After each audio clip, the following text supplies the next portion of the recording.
예, 손흥민 선수가 속한 영국의 토트넘 핫스퍼가 한국을 방문해서 두 경기를 치르고 오늘 출국한다고 합니다. 한국 스포츠 정책과학연구원에서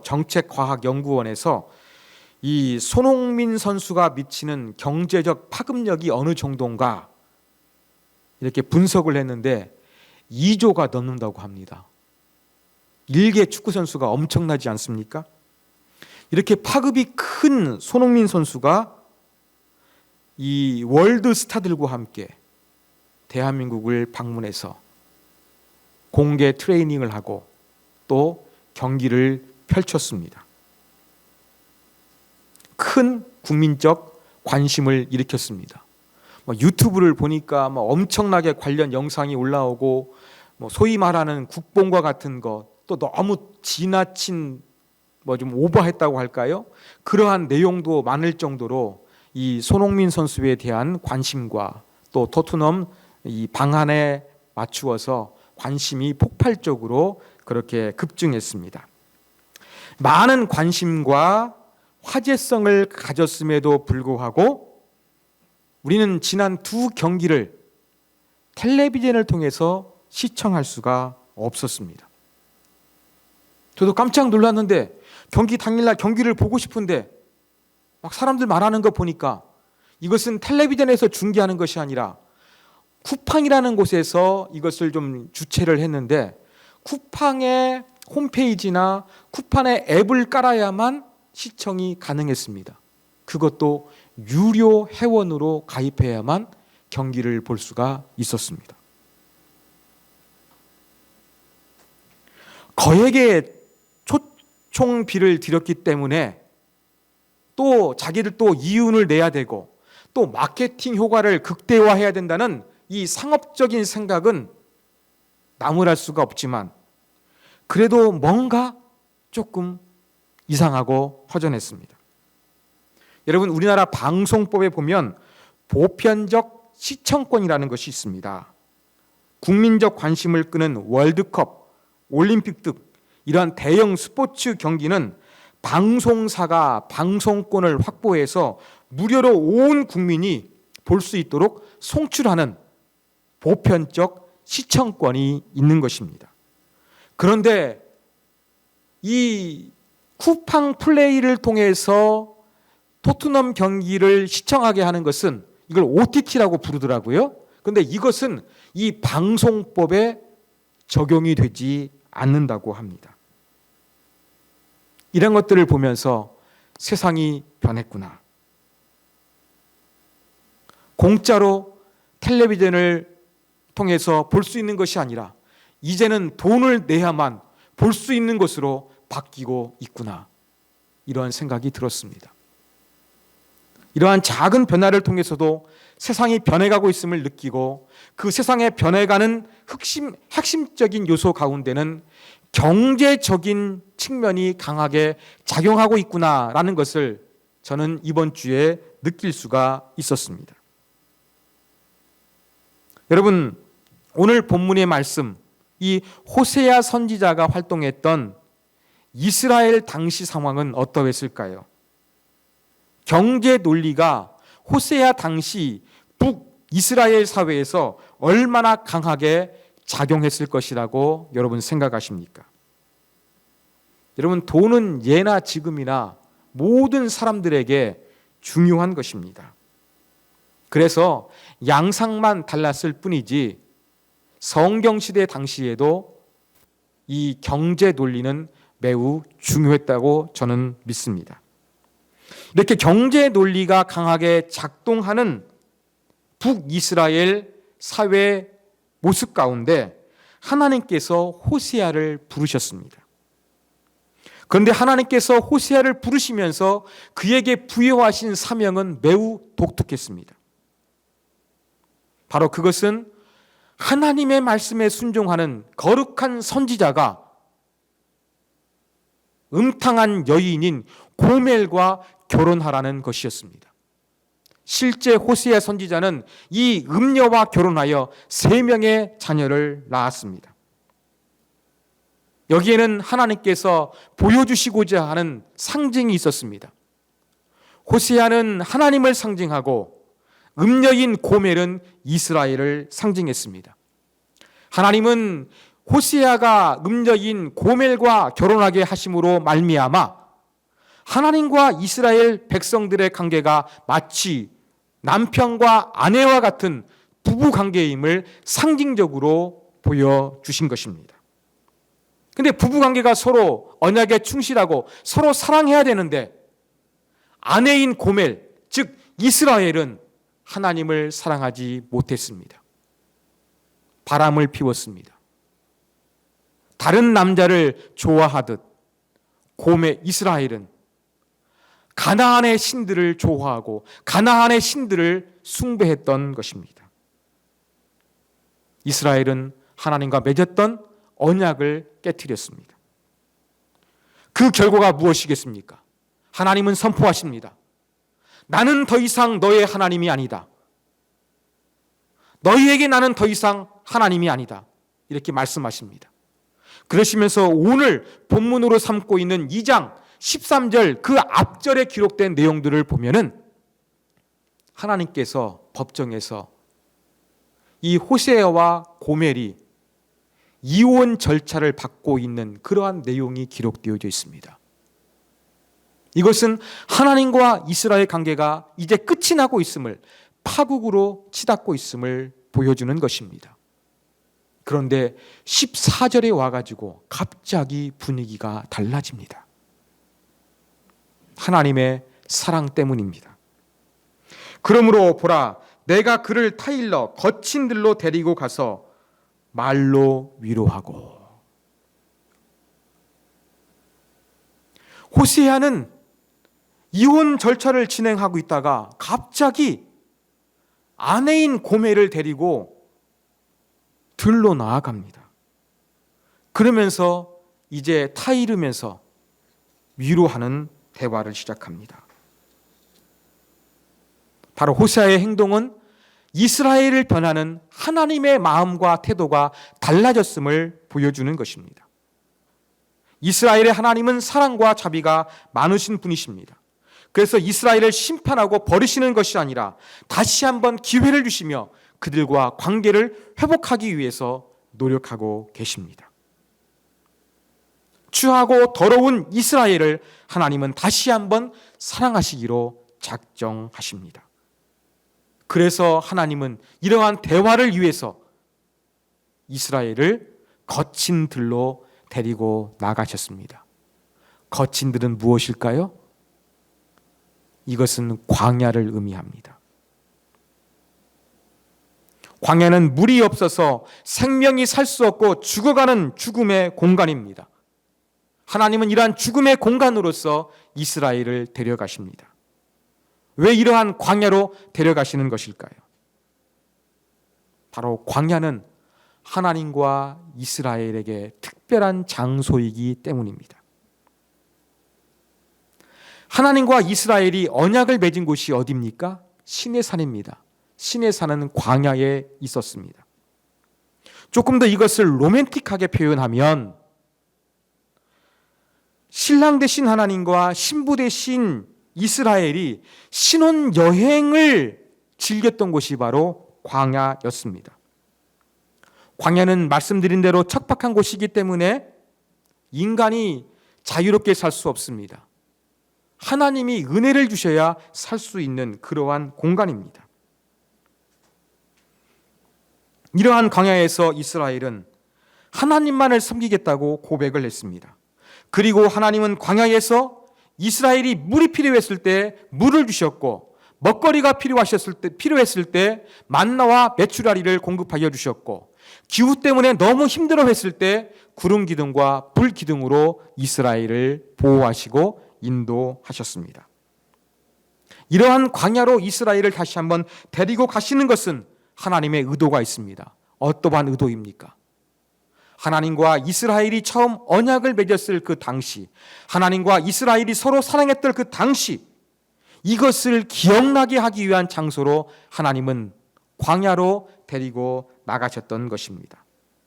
그리고 말로 위로한다 이렇게 기록되어 있는데 이 말의 원어의 의미는 남자나 여자나 할 것 없이 상대방의 매력에 대해서 이렇게 좀 긍정적으로 접근할 때 사용되는 것입니다.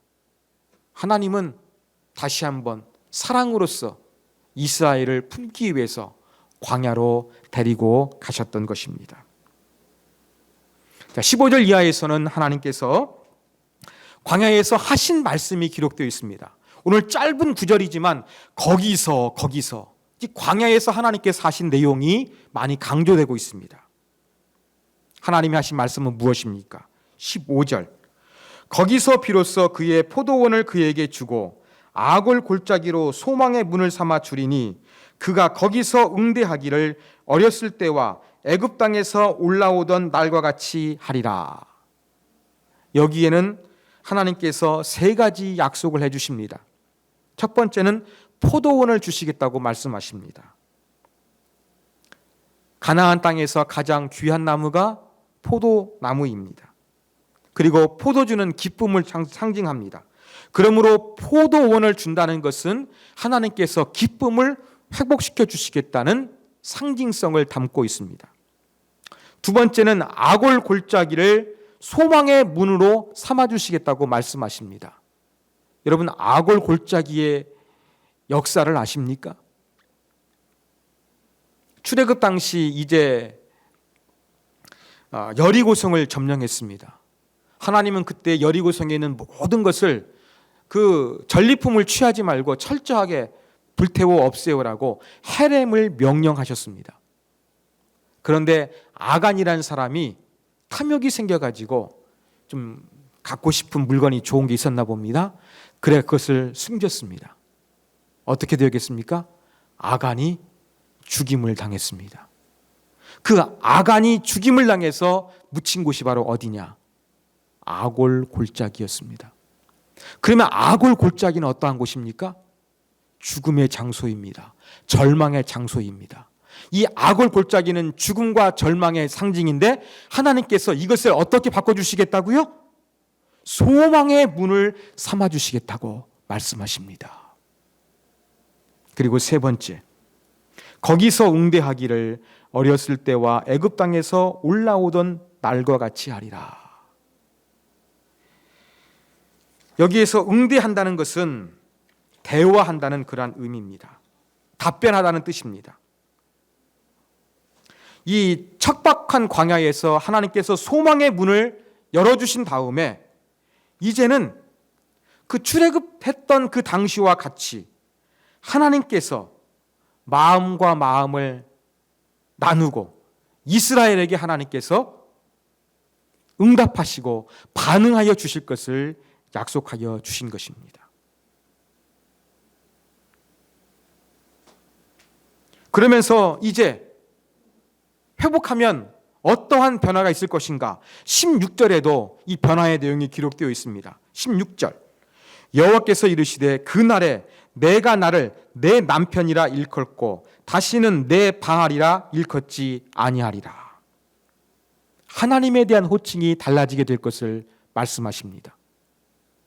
여러분, 이 구절은 상당히 충격적인 내용을 담고 있습니다. 이스라엘 백성들이 하나님을 어떻게 불렀습니까? 내 바알이라고 불렀대요. 거룩하신 여호와의 이름을 바알이라고 불렀다는 것입니다. 이제는 그 바알이라 불렀던 것을 다 내려놓고 하나님을 향하여 내 남편이라고 부르게 될 것이라고 하나님이 말씀하십니다. 여러분, 여호와 하나님을 이스라엘 백성들이 바알이라고 불렀던 데서 그들이 얼마나 가나안 신의 영향을 강력하게 받았는가를 알 수가 있습니다. 바알은 가나안 지역의 신으로서 비와 풍요의 신이었습니다. 다산의 신이었습니다.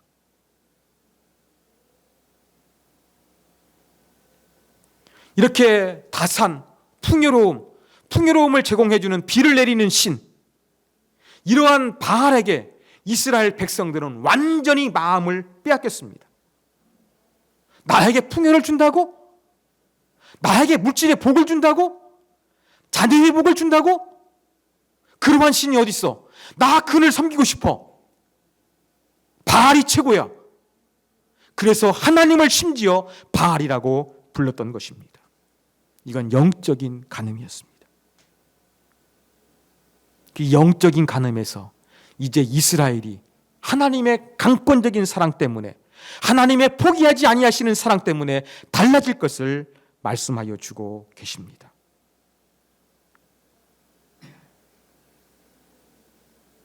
물질적 풍요를 주어주는 바알신, 이 바알신을 섬겼고 하나님을 향해서도 심지어 바알이라 불렸던, 이 풍요를 쫓았던 이스라엘 백성들의 신앙과 그릇된 모습을 하나님께서 간접적으로 보여주십니다.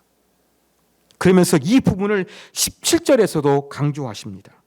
17절, 내가 바알들의 이름을 그의 입에서 제거하여 다시는 그의 이름을 기억하여 부르는 일이 없게 하리라.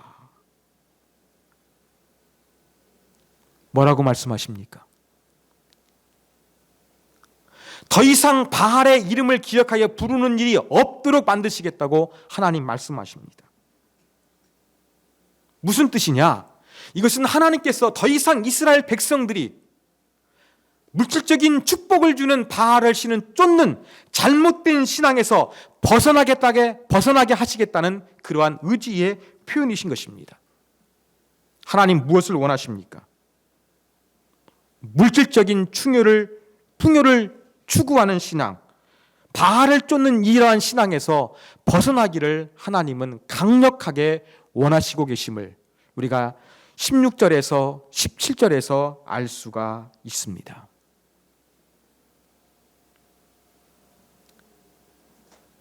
이스라엘은 절망뿐인 이 아골 골짜기에서 소망의 문으로 나와야 되는데 그 근거가 무엇입니까? 그것은 하나님에 대한 신앙 고백이 달라지는 거예요. 아까 우리 기도하신 집사님께서 기도 가운데 이러한 표현을 쓰셨습니다. 하나님을 이용하는 우리의 모습이 있지 않을까 염려하시는 그러한 표현을 사용하셨습니다. 오늘 이스라엘 백성들이 하나님을 섬기는 모습이 바로 이와 일맥상통했던 것입니다. 여러분, 이름은 정체성을 보여주는 것입니다. 성경시대의 이름은 그 사람의 존재와 정체성을 보여줬습니다. 그런데 하나님을 바알이라고 부르는 것은 하나님의 정체성을 어디에 맞추고 있는 것입니까? 하나님을 이용해서 물질로 내게 축복을 주시는 분, 이러한 분으로만 하나님을 강력하게 인식하고 있는 것이 바로 이스라엘의 현실이었던 것입니다. 바알을 숭배하는 것처럼 내가 더 많은 물질적인 풍요를 얻기 위해서 하나님을 섬기는 그 신앙에서 벗어나는 것, 이것이 바로 아골 골짜기를 탈출하여 소망의 문에 이르는 것입니다. 그렇다면 정말 호세아 당시 이스라엘 백성들은 아골 골짜기를 경험하고 있는 삶을 살고 있었을까? 이것을 우리가 한번 확인해 봐야 할 것입니다. 호세아는 주전 8세기 중반은 북쪽 이스라엘에서 활동했던 선지자입니다. 당시 북쪽 이스라엘은 상당히 좀 잘 나가는 평화로운 시기를 구축하고 있었습니다. 왜냐하면 그 당시 최대 열강이라고 할 수 있는 아수르하고 동맹을 맺었어요. 그래서 아수르가 침범하지 않아요. 아수르와 정치적으로 좋은 관계를 유지하니까 전쟁 대비하는 것이 아니라 다른 데 국력을 쏟을 수가 있었습니다. 그래서 북쪽 이스라엘 사회는 호세아 당시 무엇에 열중하였느냐? 물질적인 풍요로움을 확보하기 위해서 힘을 쓰는 그러한 사회였습니다. 이 물질의 가치를 두고서 사람들이 돈을 벌기 위해서 애쓰는 시대였던 것입니다. 더 많은 물질 얻기 위해서라면 수단과 방법을 가리지 아니했습니다. 더 많이 가지기 위해서라면 가난한 사람들이 죽어가는 것을 외면하고 그들의 것을 빼앗았습니다. 심지어 하나님의 율법도 버리면서까지 자기 이윤의 극대화를 추구했던 사회가 바로 북쪽 이스라엘 호세아 당시의 상황이었습니다. 그러니까 오늘 본문의 표현대로 하나님을 향해서도 물질을 얼마나 추구했는지 하나님을 하나님으로 부른 것이 아니라 내 바알이라고 불렀던 것입니다.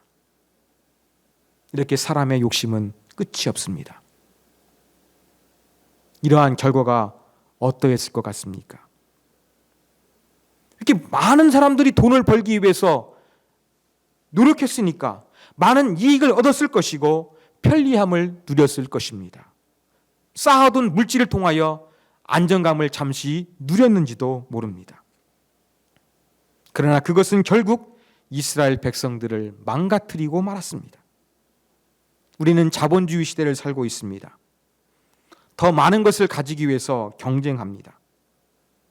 자본주의가 분명히 우리에게 풍요로움을 가져다 주었지만 거기에는 생명과 사랑이 없습니다. 자기 탐욕만이 더욱더 가득할 뿐입니다.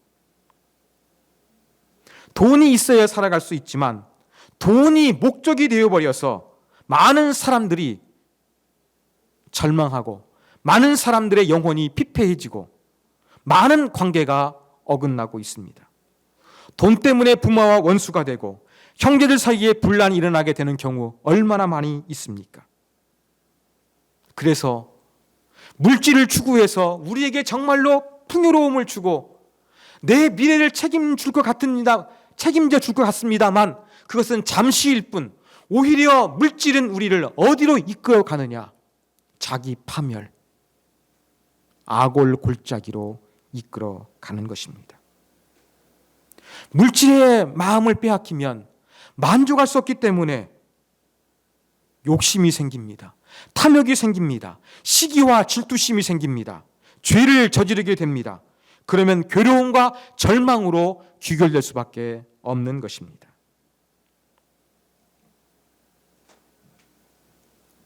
우리가 살고 있는 이 시대도 호세아 시대와 마찬가지입니다.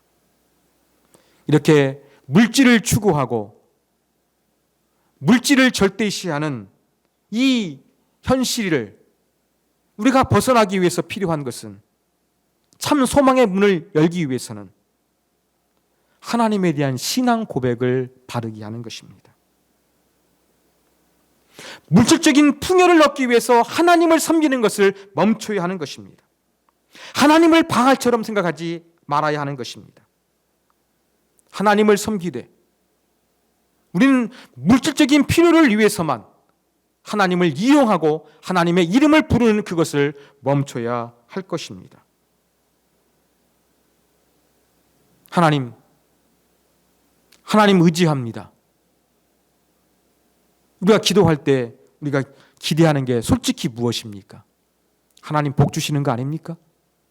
저도 마찬가지입니다. 이것으로부터 자유로울 수 없습니다. 그런데 문제는 무엇입니까?